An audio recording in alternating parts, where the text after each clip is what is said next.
할렐루야. 추우면은 난로를 옆에 갖다 놓으시고, 우리가 말씀 듣는 방해가 되지 않도록 여러분 몸을 잘 따끈하게 하시기 바랍니다. 오늘 성경 본문은 우선 세 장면입니다. 스크린이 첫째 어떤 장면이냐면은 이제 베드로와 6명의 제자들이 있었는데, 베드로가 나는 고기잡이 하러 가겠다 그랬습니다. 물고기 잡는다고 해서 낚시하러 간다는 뜻은 아닙니다. 어부들이니까 고기잡이 하러 가겠다. 고기를 잡으러 가겠다. 이제 농사꾼이면 농사하러 가겠다 그랬겠죠. 그런데 베드로는 어부였으니까 고기 잡으러 가겠다 그런 거예요. 고기잡이 하러 가겠다 하니까 6명의 제자들이 함께 가겠다 그랬습니다. 왜냐, 그 중에 다른 사람들은 어부도 있지만 어부 아닌 사람도 있어요. 그런데 어떻게 선뜻 따라 나섰을까요? 지금 이들은 이미 생사고락을 같이 해야 될 사람들이에요. 그만큼 지금 겪은 사람들이라 우여곡절이 많은 사람들이죠. 그게 나다나엘이나 도마나 이런 사람들이 어부는 아니잖아요. 그런데 다 베드로 따라가겠다. 베드로와 함께 운명을 같이 하겠다는 뜻일 수도 있죠. 그래서 갔어요. 그럼 베드로를 믿고 갔겠죠. 베드로는 그래도 고기를 잘 잡잖아요. 근데 그는 이제 밤에 주로 고기를 잡으러 갑니다. 왜냐하면 낮에는 밝기 때문에 물고기들도 그물을 다 볼 거 아니에요. 거의 다 도망치고 없기 때문에 밤에 그물을 던져야 물고기를 잡을 거 아니에요. 그래서 밤에 여러분 갈릴리 호수를 가봤잖아요. 우리가.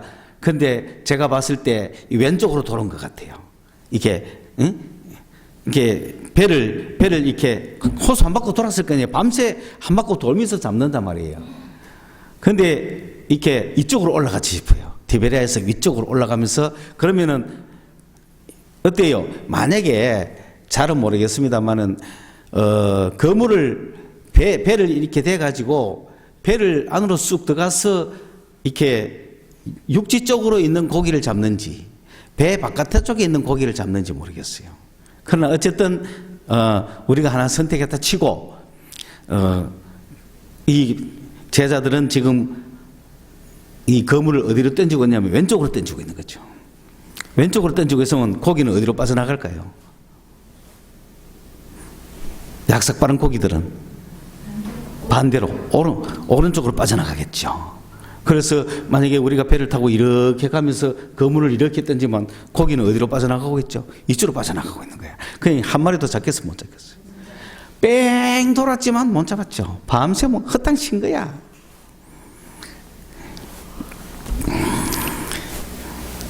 그게 첫 번째 장면이에요. 그게 첫 번째 장면이에요. 그런데 드디어 그 첫 번째 장면은 뭐냐면은 이 7명의 제자들이 주구장창 지금 그물을 왼쪽으로 던지고 있는 거야, 아마. 던지면서 땡겨 올리다가 또 역 알 모양이다. 그걸 한 바퀴 돌았을 거예요. 한 바퀴 도니까 날이 샌 거야. 날이 새면서 이제 동이 밝아오니까 두 번째 장면. 두 번째, 여러분 머리로 드라마를 상상하셔야 됩니다. 그 그림으로 쫙 제작해가 보여주면 좋겠지만, 그러나 우리 상상력을 동원하는 게 더 낫습니다. 그래서 이제 허탈하게 날은 샜고 다 던져봤고 이제 철수해야 되잖아요. 그러면 배가 고기잡이 하러 나갔다가 이제 부둣가로 돌아오면은 통상적으로 부두에 누가 있습니까? 사람들이 서 있다가 들어오는 고기 제일 싱싱한 거 지금 받아가려고 있잖아요. 그게 흔한 풍경이지 않습니까? 그런데 쭉 돌으니까 아니나 다를까 이 부둣가에 사람이 서 있는 거야. 사람이 서 있면서 뭐라 그러냐면은 뭐 좀 잡았어요 하는 거야. 그게 무슨 말이냐면 얘들아 너희에게 고기가 있나, 이 말은 뭐냐면은 반찬용 고기가 있냐 이런 뜻이에요. 오늘 그러니까 이렇게 어부들이 들어오면 주부들이 나와가 고기 가져가잖아요. 그런 고기를 얘기하는 겁니다. 그래서 뭐 좀 잡았어요. 오늘 반찬거리 할 만한 거 뭐 있어요 하니까 어때요? 당황이 돼야 안 돼요? 아유, 뭐, 한 마리, 송사리 한 마리도 없는 거야, 지금. 뭐. 그러니까 빨리, 없어요! 그랬는 거야. 없어요! 바로 튀어나왔지 싶어요. 기대하면 안 되잖아. 뭐 좀 있어도 아니에요. 한 마리도 없거든, 솔직히. 솔직히 한 마리도 없거든. 얼마나 부끄럽겠어요. 없어요! 그러니까. 근데 그 아저씨가 뭐라고 이야기하냐면, 배 오른쪽으로 던지세요. 오른쪽으로 그물을 던지세요. 이라는 거야. 그 지금까지 다 주구장창 어디로 던졌어? 왼쪽으로 던졌다가 그 말 듣고 오른쪽으로 던지니까 뭐가 잡혀버린 거야? 고기 잡혀. 그 지금까지 고기는 어디로 갔다는 얘기야? 오른쪽으로 세고 있었는 거야. 이쪽으로 갈 동안 고기는, 고기도 똑똑하거든요. 물고기도. 그 저쪽으로 던진다, 절마들. 그 이쪽으로 빠지자. 이래가. 그래, 밤새 뭐 엇갈린 거지. 고기는 막 룰룰랄락하고 있다가 그만 막판에 주님이 오른쪽으로 던져라 하는 바람에 그만 오른쪽으로 그냥 던졌는데 잡혀버린 거야. 이게 완전 후루꾸라는 거죠. 자기 계산대로 안 들어간 후루꾸. 자, 그런데 이렇게 됐는데 한번 생각해 봐요. 베드로가 누굽니까? 천하의 베드로 아닙니까? 그래서 그냥 여러분이 묵상할 장면은, 앞으로도 생각해 볼 장면은 그겁니다. 누가복음 5장에 보면은 주님이 베드로를 처음 만났을 때 베드로 배에 올라타 가지고 가서 깊은 데로 가서 그물을 던지라 그랬잖아요. 그럴 때 베드로가 뭐라고 했냐면은, 선생님, 거기서 말하는 선생은 그냥 보통 선생도 아니고 그냥 이 관리의 우두머리 이런 얘기예요. 그 뭐 수많은 사람들 앞에서 예수님이 설교하고 하니까 그냥 우두머리 대장이요 이런 뜻이요. 대장이요. 고기는 내가 더 잘 잡지만 당신이 한번 해보라 하니 내가 한번 해볼게요. 해가지고 던져가 잡았잖아요. 근데 이번에는 한마디도 안 합니다. 아니, 그것도 아는 사람도 아니요. 길거리에서 반찬 구하는 사람인데 오른쪽에 던지세요 하니 저도 모르게 그 천하에 그 사람들이 던진 거야. 자기도 모르게 던진 거야. 그렇게 따라갈 수 있게 했던 힘은 무엇일까요? 그 긴 세월 동안 베드로가 많이 깨졌다고 보는 거예요. 순수한 사람이 된 거예요, 이제. 순한 사람이 된 거예요. 누가 앉으라 하면 금방 앉고 서라 하면 금방 앉을 정도의 자존심은 완전히 사라져버린 훈련받은 인간이 된 것 같아요. 그래서 오른편에 던졌어요. 야, 니 누구야? 하는 것도 아니고, 웃기네? 하는 것도 아니고, 아무 소리도 없이 그냥 바로 던진 거야. 바로 던지 바로 잡혔어. 자, 바로 잡히니 놀랍니까? 안 놀랍니까? 이거는 노짠 거라. 기대하고 던진 것도 아니에요. 그죠? 그냥 뭐 자기도 모르게 그냥 아마 밤을 새서니까 비몽사몽간에 던졌는지 어쨌든 지정신이 아닙니다. 그런데 놀랍게도 던졌다 이 말입니다. 이건 뭡니까? 방법을 바꿔야죠, 우리가. 습관적으로, 통상적으로 의뢰껏 하던 대로 왼쪽으로 던졌다면 배 오른쪽으로 던지라는 의미는 습관을 바꿔라. 방법을 바꿔라. 사고방식을 바꿔라. 그래야 축복의 역사가 일어나죠. 늘 하던 대로 하면 그 모양이다. 바꿔봐라. 그런 의미일 수도 있죠. 인생이 바뀌는 순간이죠. 오른쪽으로 던질 때. 여러분 늘 왼쪽이 편했던 사람은 오른쪽도 해보시라는 거예요. 여러분 꼭 이래야 된다고 생각했던 사람 방법을 바꿔보시라고. 신앙도 이래야 된다고 했는데 바꿔보시라고. 교회도 이래야 된다고 생각했는데 바꿔보시라고. 우리의 삶도 이래야 된다고 생각했는데 바꿔보시라고. 생각을 바꿔보시라고. 엄청난 축복이 있을 줄 모른다. 드디어 세 번째 장면이 나오는 겁니다. 그 두 번째 마지막 장면은 뭐냐면은, 아니, 고기를 잡으니까 놀랬잖아요. 놀랐으니까 비로소 누구에게 관심 가는 거예요? 그 서가 있는 그 사람한테 관심이 가잖아요. 저 사람은 누구야? 저 사람이 누구지? 비로소 그때 관심이 갔겠죠? 그럴 때 요한이 금방 알아봤어요. 제일 빨리 알아봤어요. 주님이시다. 그 얘기를 듣고 베드로가 벗고 있다가 옷을 걸쳐 입고 바다로 뛰내려서 한 100m 됩니다. 100m쯤은 헤엄쳐갈 수 있겠죠. 그리고 얼마나 고기가 많이 잡았는지 이 그물을 들 수가 없어요. 들어야 배 위에 실을 거 아닙니까? 그물을 들 수가 없으니까 어쩔 수 없이 작은 배를 타고 그물을 끌고 옵니다. 그냥 배에 담지 못하고 그물을 끌고 왔어요. 배들이 이제 근데 베드로는 먼저 가고 늦게 왔죠. 그물을 작은 배 타고 제자들이 6명이 뒤에서 끙끙거리고 이제 그물을 끌고 왔겠죠. 끌고 와가 육지를 딱 떼니까 세 번째 장면입니다. 드디어 육지의 장면이죠. 싹 올라가니까 제일 먼저 보이는 게 숯불이 보이고 그 위에 생선인데 그건 요리된 생선 그런 말. 용어가 세 개가 다 다르거든요. 물고기 용어가 다 다릅니다. 그래서 요리된 생선이 그 위에 딱 올라가 있고 숯불 위에 딱 있고 숯불 끄이죠. 근데 그들은 생선은 반찬이거든요. 주식이 아니고 떡이 주식이란 말이에요. 빵이 주식이란 말입니다. 그런데 원어적 표현을 보면 재밌는 게 요 고기 위에 떡이 올라가 있는 것 같아요. 여러분 성경에는 보면 항상 떡과 생선이죠. 이거는 우리나라의 밥과 김치하고 같은 거예요. 생선은 반찬입니다. 떡 먹을 때 반찬으로 떡, 그러니까 보리떡 5개와 물고기 2마리. 떡과 생선, 떡과 생선. 이거는 반찬이.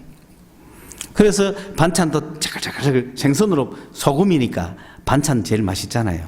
그래서 생선 반찬 많이 드시기 바랍니다, 여러분. 좋은 것 같아.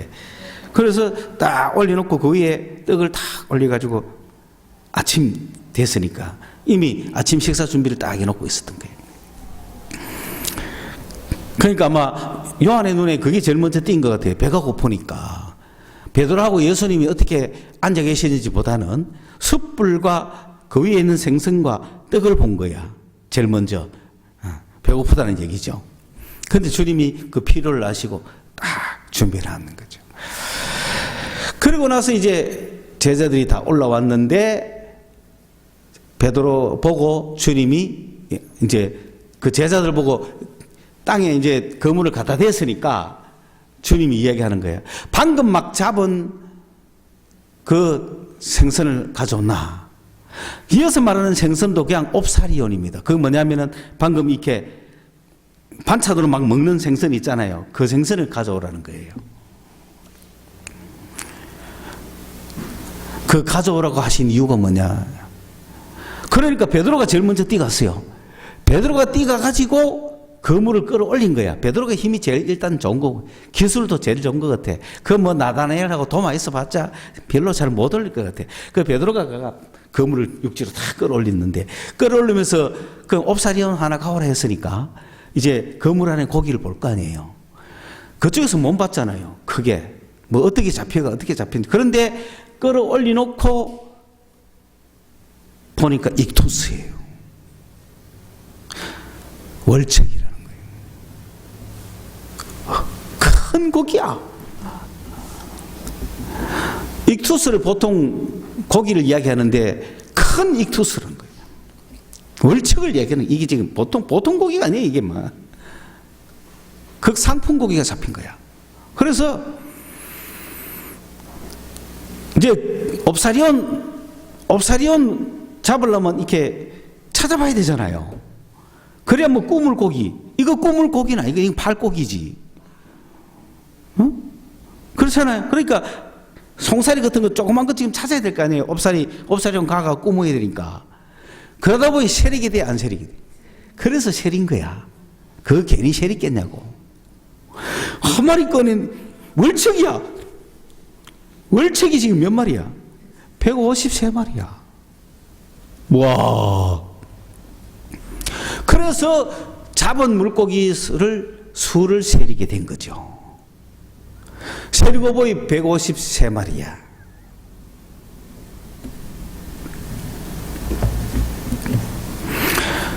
그 또 놀랬겠어요, 놀랬는 거라. 그때 주님이 와서 아침을 먹으라. 이제 됐다. 그 주님이 보낸 이유는 물고기 세리 보라고 보낸 거죠. 물고기 한번 헤아려봐. 방금 잡은 물고기 한번 헤아려봐. 그래가 세리더니 153마리. 깜짝 놀래가 서 있는 제자들 다 불러서 와서 이제 밥 먹어. 와서 이제 밥 먹어라. 그러면서 떡도 가져가다 주시고 옵사리온도 가져가 주신 거예요. 우리가 자칫하면 그것을 방금 잡아왔는 고기 꾸부가 줬다고 생각하면 안 됩니다. 그 고기 아닙니다. 그건 153마리 그대로 있는 거예요. 옵사리온. 주님은 다른 생선 많은 거기. 반찬용 고기 꾸부가 준 거예요. 익투스 꾸부 준 거 아닙니다. 놀랍잖아요. 그러니까 헤아려 보라고 한 게 분명하죠. 저거는 팔아야 돼요. 당장 그냥 수산시장 바로 나갈 거야. 바로 나가는 고기야. 채소 상품으로. 그래서 첫째 장면, 둘째 장면, 셋째 장면 지났습니다. 자, 문제는 이제 여기서 153의 의미가 뭐냐? 153마리라는 의미가 뭐냐? 베드로는 153마리라고 하는 순간 요한과 그 제자들은 어떤 생각을 가졌을까? 153은 두 가지 의미가 있는 거예요. 첫째는 성전의 재단이 번제단 있잖아요. 속죄하고 이게 양 잡아 죽이고 하는 번제단 있잖아요. 불로 태워가 올리는 번제단이 3단이거든요. 번제단이 3단인데 맨 밑에 단이 1이고 그 다음이 5고 그 다음이 3이에요. 그 1의 3제곱, 5의 3제곱, 3의 3제곱이 입방 밑으로 돼 있다 이 말입니다. 그 153이라고 말을 듣는 순간에 뭘 느꼈을까요? 이거 번제단이구나. 그러니까 이거는 뭐야? 구속하시는, 죄를 사해 주시는 주님이시구나. 주님이 지금, 저분은 부활하신 주님이시구나. 그분은 지금 번제단이시구나. 그분은 우리의 죄를 사해 주시던 그분이구나. 느낀 거죠. 두 번째는 153이라고 했을 때 하나님의 아들이라고 하는 용어가 나와요. 히브리 글자가 전부 숫자로 되어 있잖아요. 그런데 하나님의 아들이라는 숫자가 바로 153이에요. 그 세 번째는 이 153이라는 숫자는 이 세제곱 입방 미터를 이야기한다. 세제곱 있죠. 그 세제곱의 수라는 거는 이게 153이 세제곱의 수를 나타내다 보니까 이 입방 밑으로 탁 입체면체로 되어 있는 거 그게 뭐냐면 지성소예요. 그래서 153이 의미하는 말은 그러한 하나님의 성전, 거룩한 성전, 거기에 있는 번제단, 그리고 하나님의 자녀, 하나님의 아들, 베니 하 엘로힘, 하나님의 아들, 하나님의 자녀라는 그런 뜻이 있는 거예요. 그 외에도 많은 사람이 여러 가지 뜻을 이야기했지만 그것은 자기 나름대로 풀이한 거고, 자기 나름대로 풀이한 거예요.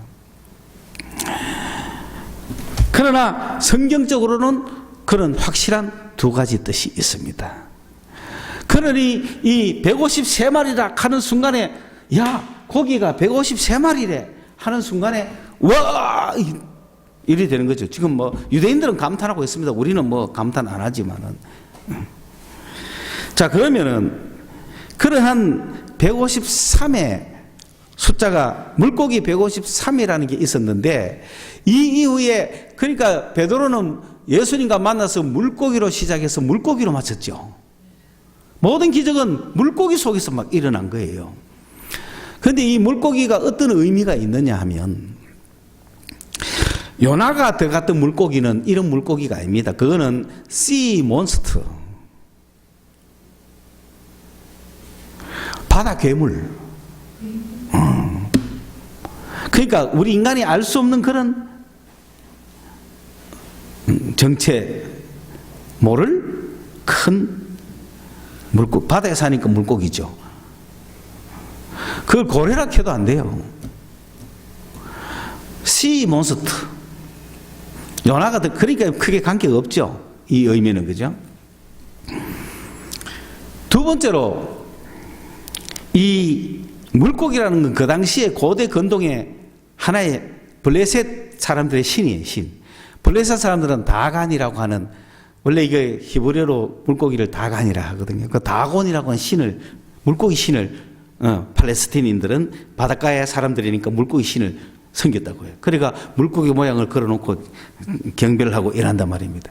이것이 동양까지 번져와가지고 절에서도 전부 물고기 모양들이 있고, 인도에서도 막 사용하고, 전 세계에서 물고기 가지고 이렇게 많이 이렇게 사용을 합니다. 종교에서 상징으로. 그러다 보니까 이 절에서는 풍경이 있죠, 풍경. 풍경의 그 모양이 뭐죠? 물고기 모양이라. 제가 물고기 모양을 쓰고 있죠. 그러면 어떤 의미가 있냐면은 목닥을 딱딱딱 두드리면 깨우치면 소리잖아요. 그래서 24시간 내에 목닥을 두드릴 수가 없기 때문에 그 종에다가 풍경을 달아놓으면은 바람이 불면은 딸랑딸랑 하면은 목탁 대신이잖아. 바람이 불어서 딸랑딸랑 하면은 그걸 풍경이라 그러는데 그 풍경 소리가 들리면은 깨우침을 갖는다. 그런 의미로 이제 절에서 다 절은 무조건 그거 붙이게 돼 있는 거예요. 그런데 사실은 이것이 우리나라에서는 불교보다도 먼저 기독교서 썼다는 걸 아실 필요가 있어요. 인도에서 이런 것이 쓰였겠잖아요. 인도에서 쓰였는데 인도에는 여러 가지 종교도 있지만 기독교도 있단 말입니다. 그래서 이 기독교의 상징이 이 물고기로 쓰고 있었던 거예요. 그러다 보니까 이 물고기를 그 산스크리트어, 그 인도 지역에 쓰던 그 산스크리트어로 가락이라 그러기도 하고 가야라 그러기도 하는 거예요. 가락, 가약 하는 거는 그런 범어로 물고기라는 뜻이에요. 그런데 우리나라에 가야, 거기 있죠. 김해 가야. 김해 바다, 앞바다에 김해 가야가 있는데 이 김해 가야는 김수로가 세웠잖아요. 김수로가 세워가지고 김수로는 우리나라의 천신제사를 지내던 삼한의 그 중심이잖아요. 그 강화도 만이산에서도 제사 드리고 저 산둥반대에서 거주했던 우리나라 사망 가운데 하나였던 번한, 그 번한에 있는 그 왕이 수로인데 수로가 산둥반도를 포기하고 바닷가로 내려오면서 김해에서 나라를 세우는데 거기서 계시를 받아가지고 멀리서 오는 신부가 있을 것이다. 그 신부를 기다렸는데 그 신부가 인도에서 온 허황우기고 그 허황우기가 올 때 처음에는 아버지 명령을 따라서 배를 타고 오는데 풍랑이 너무 시니까 배를 운행할 수 없으니까 다시 돌아오니까 거기에다가 돌을 7개를 실어가지고 배에다가 돌을 7개를 실어서 그대로 운항을 해가지고 와가지고 그 김해에 와서 김수로를 만나고 김수로와 결혼하고 그리고 그 돌을 이렇게 기념으로 올린 탑이 파사탑이죠. 김해 가면 있죠. 그거는 한국 돌이 아닌 거죠. 그리고 그 김해에서 김수로하고 결혼해서 왕국을 하나 세웠는 것이 가야국이죠. 그러니까 그 가락국, 가야국이라고 그 나라 이름을 그렇게 만든 거예요. 그러니까 이게 물고기 나라인 거예요. 그 김수로 왕릉 들어가는 입구에 물고기 2마리 그림이 있죠. 그리고 김해 지역에 가면은 그런 절이 아닌데도 물고기가 붙어 있고요. 그리고 김해 지역의 기와에는 어처구니가 없어요. 저 서울 쪽에 가면 어처구니가 다 있잖아요. 기와 위에 이런 형상들 있잖아요. 그런데 김해는 깨끗합니다. 위신을 안 생겼다는 거죠. 기독교국이 확실한데도 다 덮어버리고 있죠, 일단은. 그러고 다 불교라 그래버리고. 그리고 그런 절마다 그런 걸 붙이는 걸 불교서 한글로 이렇게 한순간에 쉽게 말하는데 연구하면 할수록 자기들이 헷갈리는 거예요. 이게. 그러나 정확하게 알면은 헷갈릴 거 없어요. 거기에 기초해서 정확한 역사를 잡아낼 수가 있죠. 그러므로 여러분이 앞으로 그런 풍경을 보거들랑 저거는 기독교의 153이구나. 그렇게 생각하시면 됩니다. 그런데 이 문제는 뭐냐면은 이 물고기라는 것은 초대교회 때 복음을 전하면서 많이 이야기가 된 것 같아요. 그래서 요한복음 21장의 이야기도 전도할 때마다 이야기가 된 것 같아요. 그러다 보니까 그 이야기를 누구나 다 알고 있고 말하고 있었던 것 같아요. 그러면서 이 물고기가 가지는 상징이 뭐냐? 바로 그러한 익투스라고 하는 그 단어가 있기 때문에 물고기를 익투스라 하거든요. 그런데 그거를 익투스라고 말하지 않고 물고기 그림을 그리면 되는 거죠. 그래서 그리스도인들은 물고기하고 밀접한 관계가 있는, 그래서 물고기는 그리스도인의 상징, 요즘식으로 이야기하면 십자가의 상징이라는 거예요. 우리 지금 요즘 십자가 목걸이 다 달고 다니잖아요. 그러면은 사람들이 물어보잖아요. 예수 믿느냐고. 그러면 아니라고 뭐 이야기하는 사람도 많지만, 예수도 안 믿으면서 왜 십자가를 달고 다닙니까? 이러면은 뭐라고 할지 모르겠어요. 그렇지만은 그 당시에는 십자가보다는 물고기의 형상이 더 기독교를 나타내는 상징이었단 말입니다. 그런데 AD 한 64년경에 네로가 집권을 하면서 기독교인들을 박해하기 시작을 합니다. 기독교를 박해하기 시작하니까 기독교인들이 공개적으로 모이지를 못하고 숨어서 모이죠. 지금 시대하고 뭐 좀 비슷할 수도 있어요. 그걸 카타콤이라 그럽니다. 지하 동굴에서 기독교인들이 예배로 모인단 말입니다. 그러다 보니까 오늘 여기 온 사람들은 저 오늘 동구 무슨 어느 동굴에 아파트 몇 호에 오늘 모입니다. 딱 해주면은 그거 가고 모일 거 아니에요. 비밀하게 모일 거 아니에요. 그런데 이제 은혜 받은 사람들이 친구한테도 전도하고 해야 될 거 아니에요. 그럼 오늘 어디서 모이노? 어디서 모이노? 하면은 그 장소 가르쳐 줘야 되고. 그러다가 이제 기독교인들이 많아졌는데, 잘못하면은 내가 어디 누구 신고 당하잖아요. 신고하는 사회 안 좋아요. 망하는 세상이 그거는. 그러나 기독교인들은 꿋꿋하게 나가야 돼요. 우리 주님이 살아계시기 때문에 이 어려움을 어렵게 생각하지 말고 헤쳐나갈 수 있다는 믿음을 가지셔야 돼요. 그때도 헤쳐나왔는데 왜 못 헤치겠어요? 충분히 헤칠 수 있어요. 괜찮아요. 그러니까 때로는 잡혀 죽기도 하고 하니까 이제 은밀하게 말하기가 조심스럽잖아요. 이 사람이 예수 믿나 안 믿나 알 수가 없잖아요. 한번 띄워봐. 그 다음 거. 예. 이 사람이 예수 믿나 안 믿나를 알 수가 없으니까.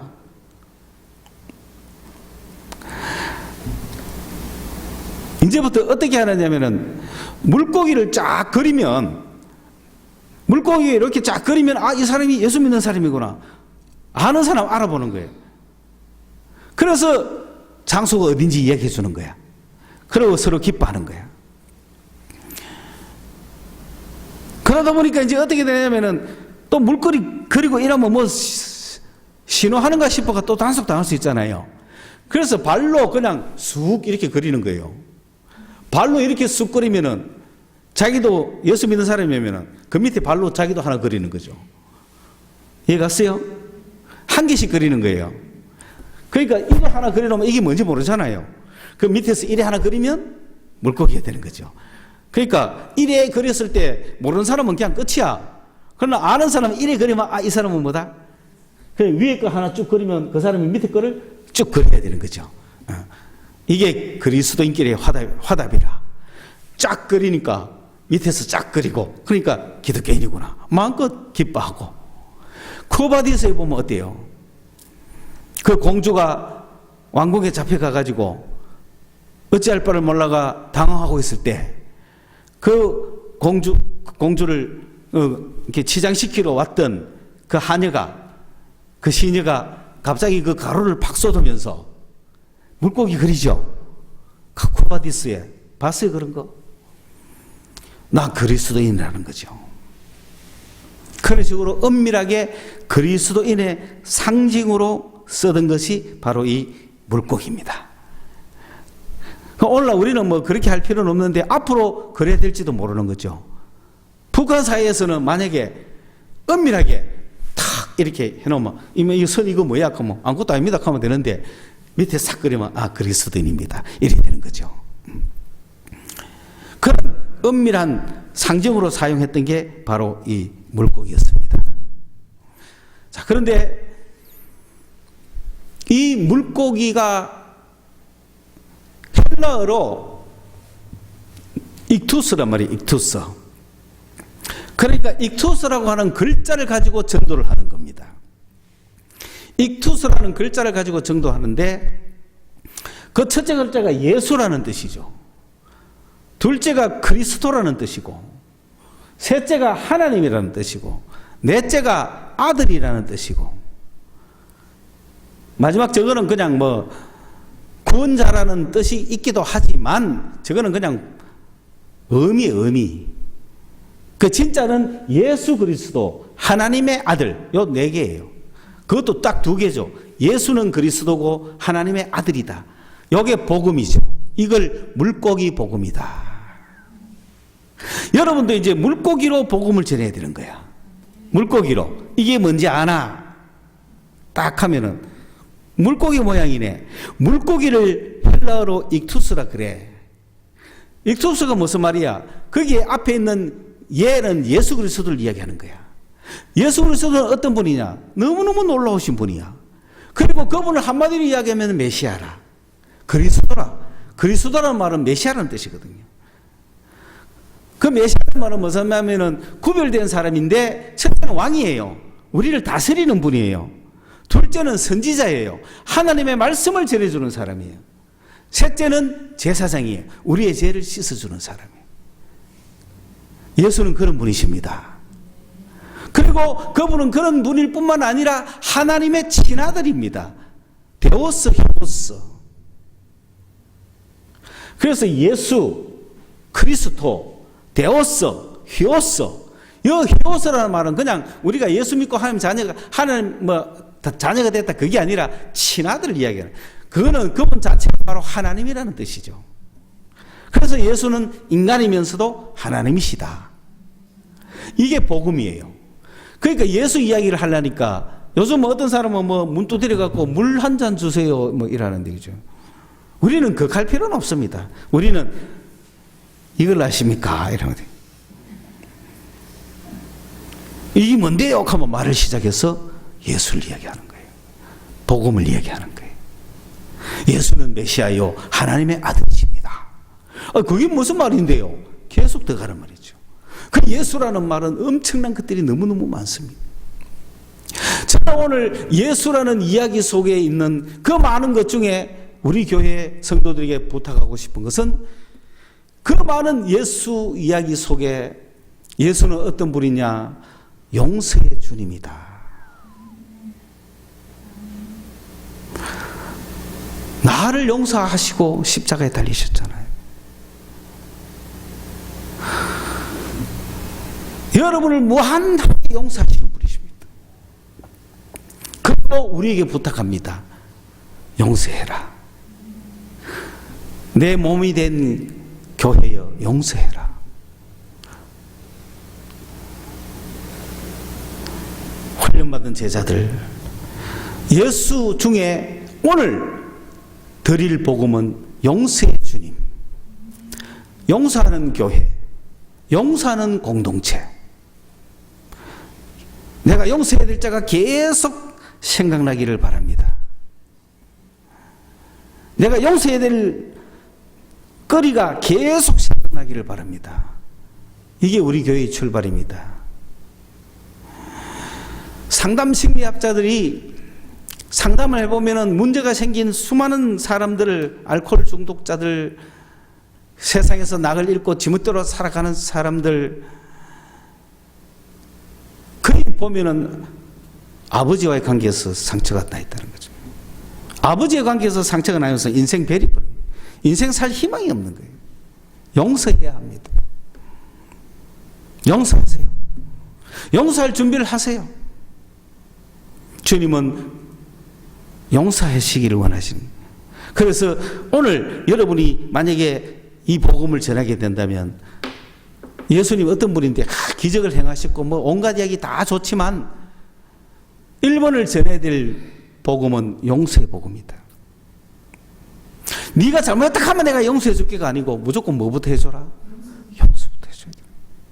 그게 주님이십니다. 용서가 사람을 만든다. 도저히 용서할 수 없어. 그러면 지 인생이 망가지는 거예요. 내가 용서하지 않으면 하늘의 아버지도 날 용서하지 않는다 그랬어요. 이 이야기를 하나 전하려고 지금 1시간 가까이, 1시간은 안 됐지만은 가까이 가는 거예요. 그래서 저는 우리 성서소망교회가 이 익투스를 내걸 때 첫째 용서를 갖고 나가라 라고 말하고 싶어서 기쁜 마음으로 우리 교회는 이런 걸 맡았기 때문에 여러분에게 나눠드리려고 딱 봤더니 물고기 모양이 아니고 그냥 교회 문패더라고. 그래서 제작을 다시 해야겠다. 이걸 여러분에게 지금 나눠줄 수는 없고, 이거 옛날에 우리 교회가 다 우리 교회 성서소망교회 표지라는 걸 딱 했거든요. 근데 이제는 이거보다는 이걸 달면서 이런 모양을 달면서 새로 만들어가. 나는 성서소망교회 다니며 나는 용서의 사람이다. 나는 용서의 복음을 전하고 싶다. 그렇게 제정해 갈 수 있는 우리 성도들이 되시기를 주님의 이름으로 축원합니다. 기도하겠습니다. 하나님 아버지, 오늘 부족한 입술로 주님의 말씀을 전했지만은 역사는 우리 주님이 하십니다. 예수 그리스도 하나님의 아들, 이 귀중한 단어들을 묵상하게 하시고 예수를 전할 수 있는 저희들이 되게 하옵소서. 예수는 메시아임을 알게 하여 주옵소서. 예수는 용서의 주님이심을 알게 하여 주옵소서. 우리 예수님은 하나님이심을 알게 하여 주옵소서. 우리 예수님은 하나님의 아들이심을 알게 하여 주옵소서. 그래야 이 세상의 어떤 어려움도 완전한 절망 가운데 있는 자라고 할지라도 완전한 희망을 주시는 주님이신 것을 믿게 하여 주옵소서. 우리 주님이 십자가에 돌아가셨을 때 완전한 절망 속에 있었지만은 부활하심으로 우리 아버지 하나님이 살리심으로 완전한 희망 가운데 다시 일어섰듯이 오늘 우리가 이 땅에서 완전한 절망을 느낄 때라도 우리 하나님이 완전한 희망이 되셔서 역사하여 주실 줄로 믿습니다. 주여 우리를 일으켜 주시옵소서. 153의 축복을 허락하여 주옵소서. 예수님의 이름으로 기도드리옵나이다. 아멘.